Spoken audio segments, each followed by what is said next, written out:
Jed, it is good to see you. You're sitting there in Los Angeles, and I'm here in Peoria, and it's good to see you. Yes, excellent to see you, Jeff. Indeed. I wanted to call you right up because I just went and saw Monsters vs. Aliens in 3D. And I got to tell you, I was blown away. I really was. And I know this is a film you've been working on for a long time. What, like 4 years or something? 3.5, 4 years almost, yeah.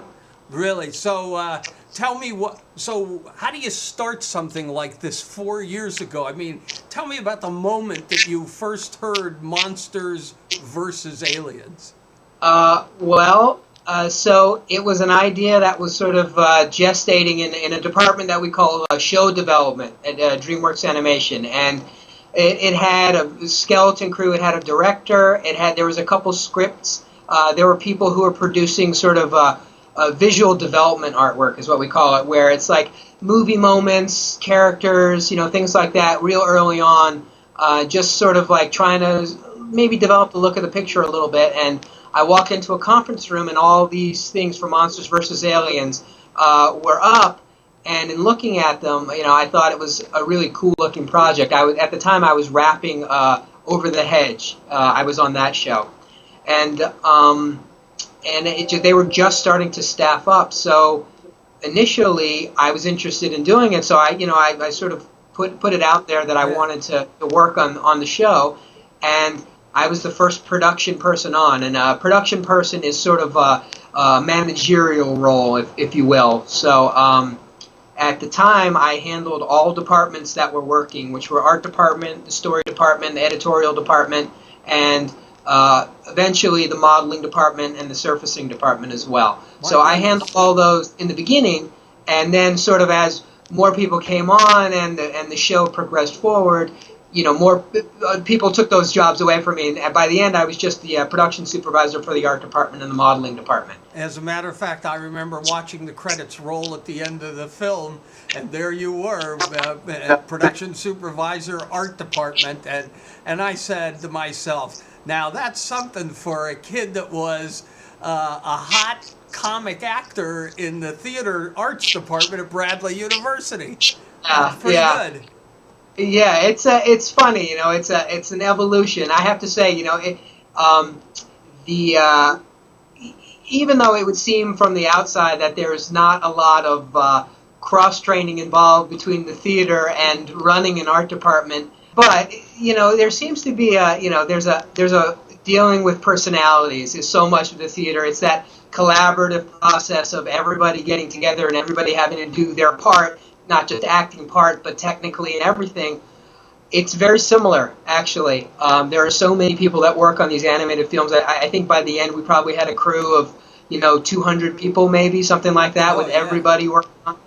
And, it's not unlike theater that way. You deal with big personalities, you deal with collaboration, you deal with compromise, artistic compromise, as well as financial compromise. And that's a lot of what I do as far as, like, managing those things. Now, being an actor and that as I was when I was at Bradley, that always comes into play. There's always it's those different communication tactics that you utilize in your job. You realize, essentially it comes out of improv, it comes out of acting, comes out of a lot of those things. So I'm using my theater degree. I am, even though I'm not perhaps on stage wearing makeup. All right, good enough. Well.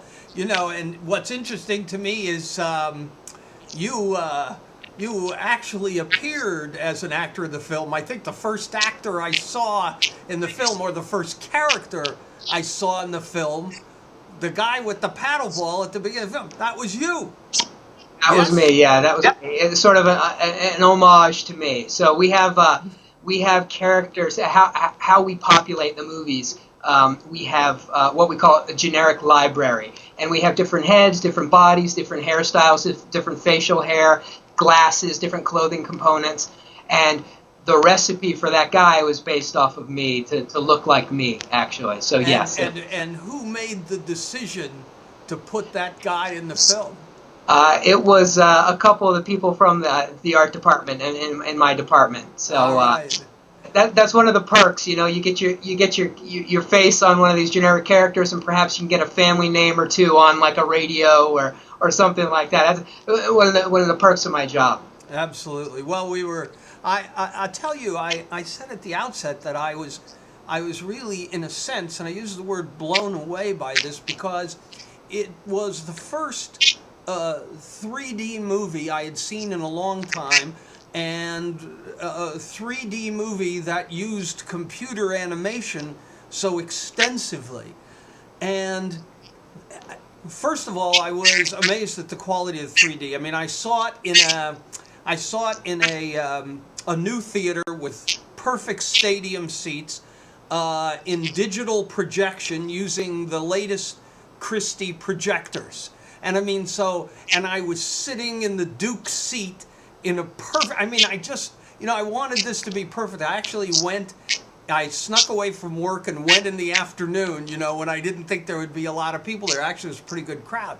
But there were things that happened in that, Jed, where objects literally seemed to be floating in space in front of my face.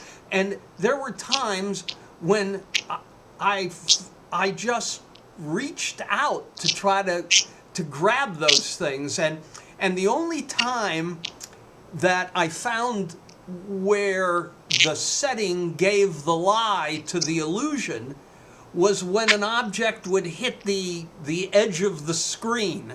It would be floating in front of your face, and then the camera would pan by and it would hit the edge of the screen, and then all of a sudden it would snap back into place. Right. It was the most amazing effect. And of course, I also saw it. This is not your grandfather's 3D, right? I mean, they gave me these really neat plastic glasses that fit over my real glasses, and they wanted me to recycle them, but I took them with me because I knew I was going to do this. And but really, it was an extraordinary technical experience.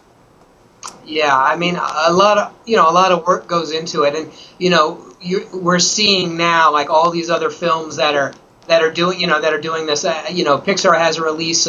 Jim Cameron actually has a movie coming out, Avatar. He just released like 24. Well, he didn't release it. He showed 24 minutes of it in 3D, and it's the technology has advanced, just like you said. I mean, right. I remember my last recollection of a 3D film. I think I went and saw Jaws 3 in 3D when I was a kid. That.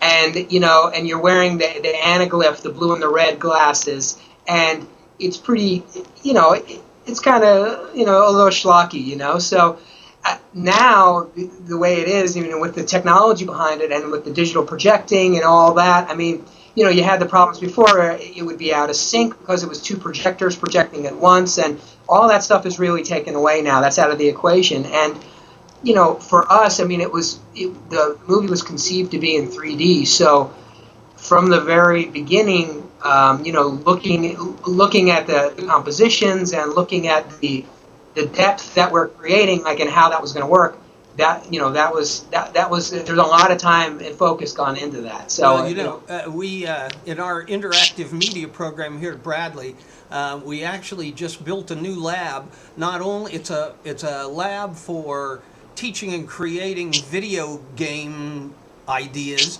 but we also built into it 3D technology so the students could start creating content here in 3D on a very basic level. Sure. But we'll be eager to show you some of the stuff that they do.